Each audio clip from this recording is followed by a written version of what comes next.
It had been 8 years since the dripless seals were installed. It was time to replace the bellows.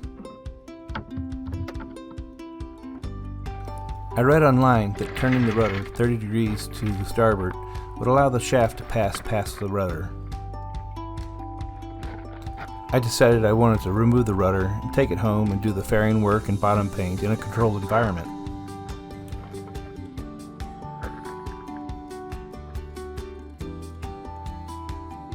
So first I need to remove this arm from the autopilot.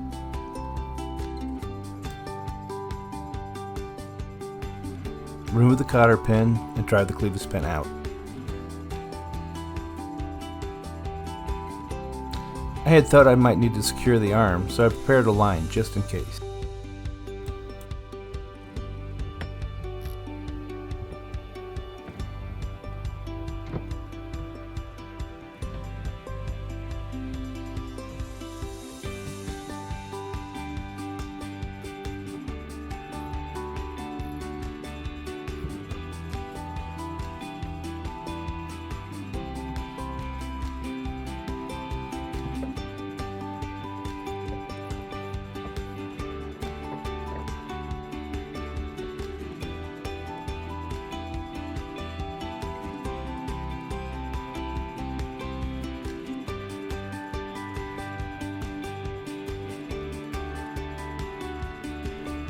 I tend to like to keep the bolts or the nuts with the component.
Inside the hull, the rudder post log comes out about 6 inches below the waterline, so the stuffing box cap needed to be removed.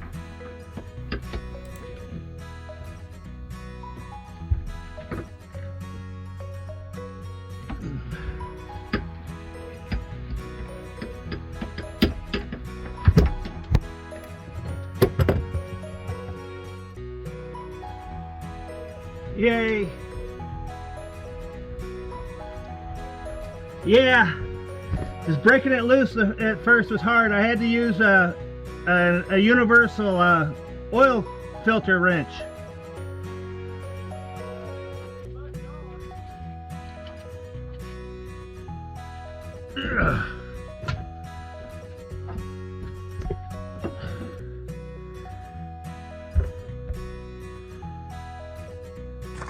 Whoops!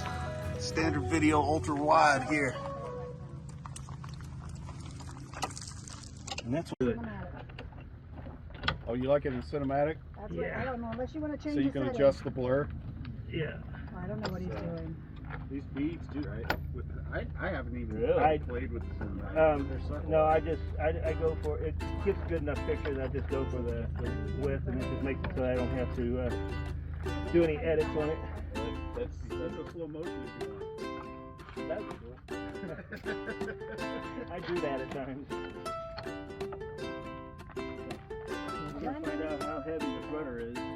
Oh.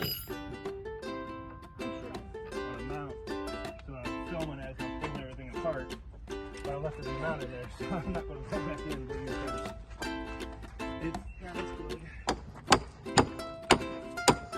Thankfully, Johnny and Grant from Frigate Chaser Fishing had stopped by to help remove the rudder.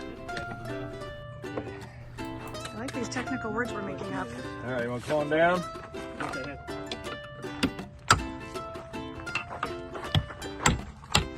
Thank you.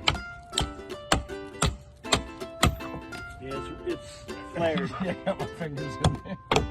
I have these. I got it. The top inch of the rudder post was mushroomed out. This caused it to stick inside the log, and it took us about a half hour to get the rudder off the boat.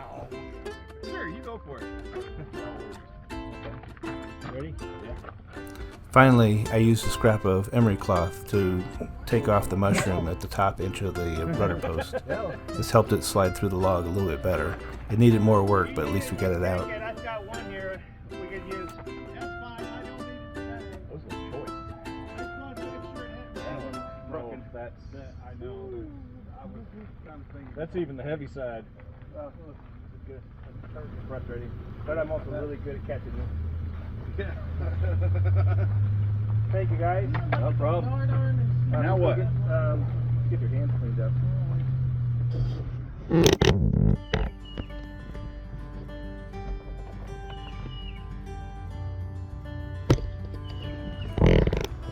Okay, this is our rudder from Matilda, and I'm going to pressure wash it, and then I'm going to take it home. The only reason I want to take it home, I want to clean it up, but I had the emery cloth from about that hole there top, because like mushroomed out a little bit, and made it very, very, very difficult to remove the rudder.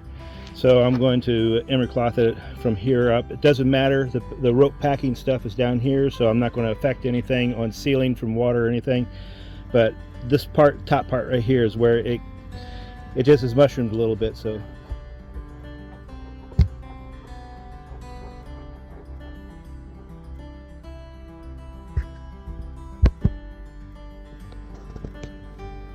I gotta figure out the size of this packing rope.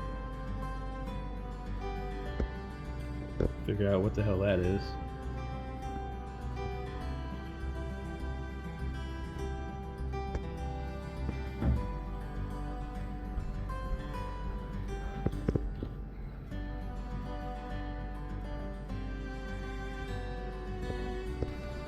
At home, we learned to prep, apply, and sand the fairing on the rudder.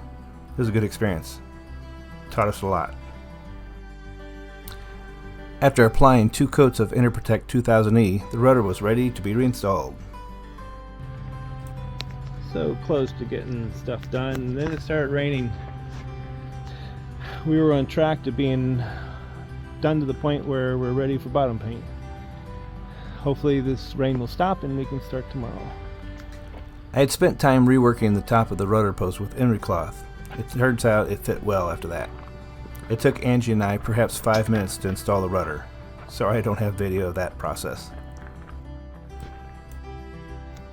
Check out Johnny and Grant's Frigate Chaser Fishing YouTube channel or their Facebook or Instagram. The link will be in the description below.